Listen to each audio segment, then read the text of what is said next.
దత్తాత్రేయ గారు, అంజిరెడ్డి గారు, మనిషి గారు, ఆర్ కృష్ణయ్య గారు, వీరందరూ ఇక్కడ మరి వారి యొక్క ప్రెజెన్స్లో ఈ యొక్క అనేక మంది కార్యక్రమాలు ఈలో పాల్గొన్నారు. ఇక్కడ ముఖ్యంగా 12 సంవత్సరాలు నరేంద్ర మోదీ గారి యొక్క పరిపాలనలో ఇది 12వ ఒక యోగా దినోత్సవంగా, ప్రపంచ యోగా దినోత్సవంగా ఇది మనం జరుపుకుంటున్నాం.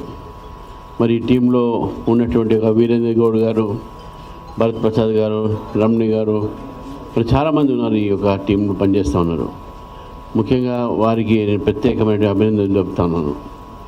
యోగా ద్వారా మానసిక ఒత్తిడి కానీ, శారీరక చిన్న చిన్న సమస్యలు కానీ అవన్నీ పోయేటటువంటి ఒక అవకాశాలు ఉంటాయి.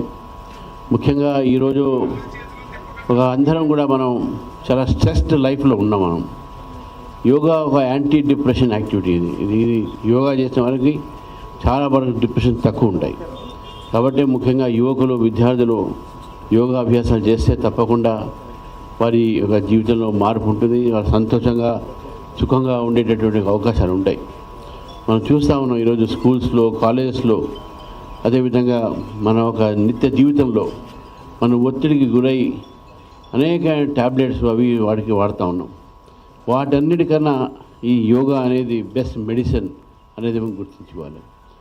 భారతదేశంలో జన్మించే ఈ విద్య నరేంద్ర మోదీ గారు దాదాపు 173 దేశాల్లో ఈరోజు యోగా దివస్గా మనం జరుపుకుంటున్నాం. ఇది ప్రపంచంలోనే యోగాకు గుర్తింపు వచ్చింది. తద్వారా భారతదేశానికి కూడా గుర్తింపు వచ్చింది. దీని ఒక శ్రేయ ఏదైతే ఉందో అది నరేంద్ర మోదీ గారికి వెళ్తుంది. నరేంద్ర మోదీ గారు మరి ఈ యొక్క యోగాభ్యాసాలతోనే ఈరోజు వారిలో ఉన్నటువంటి ఆ బలము, ఆ ఊర్జ, ఆ శక్తి ఏతుందో వారి యోగా. కాబట్టి మనందరం కూడా ప్రతిరోజు యోగా చేయాల్సిందిగా కోరుతూ అందరం కూడా, ఎందుకంటే రాజకీయాల్లో ముఖ్యంగా యోగా అభ్యాసాలు చాలా అవసరం. ఎందుకంటే రాజకీయ నాయకులకు ఎక్కువ ఒత్తిడి ఉంటుంది. కాబట్టి వారు కూడా ఈ యొక్క యోగా అభ్యాసాలు రెగ్యులర్గా ఏదో ఫార్మాలిటీ కోసం, మొక్కబడి కోసం ఈరోజు చేయడం కాదు, ప్రతిరోజు కూడా యోగాని మన జీవితంలో భాగం చేసుకోవాలని చెప్పేసి ఈ సందర్భంగా కోరుతూ, మరి పెద్దలు చాలామంది వచ్చారు. అందరూ కూడా పేరు పేరున ముఖ్యంగా మీడియా వారికి కూడా తెల్లవారుజామున రావడం జరిగింది. మరి అంజిరెడ్డి గారు, మన శశిధర్ గారు, దత్తాత్రేయ గారు, కృష్ణయ్య గారు, లక్ష్మణ్ గారు, మన గౌతమ్ గారు, వీరేందర్ గారు, భరత్ ప్రసాద్ అందరూ కూడా మాకు ఈరోజు రమణి గారు వచ్చారు. వారికి కూడా, భరత్ గౌడ్ గారికి ముఖ్యంగా నేను ప్రత్యేక ధన్యవాదాలు తెలపాలి. ఎందుకంటే వారి జిల్లాలో ఈ కార్యక్రమం జరుగుతుంది.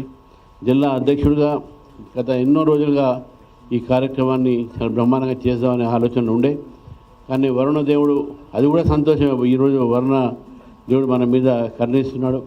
మరి ప్రత్యేకమైన ధన్యవాదాలు, అభినందనలు నేను భరత్ గౌడ్ గారికి, అదేవిధంగా వారి సికింద్రాబాద్ జిల్లా, మహంకాళి జిల్లా పదాధికారులందరికీ కూడా నేను పేరు తెలియజేస్తూ మరొకసారి యోగా దినం శుభాకాంక్షలు తెలియజేస్తాను.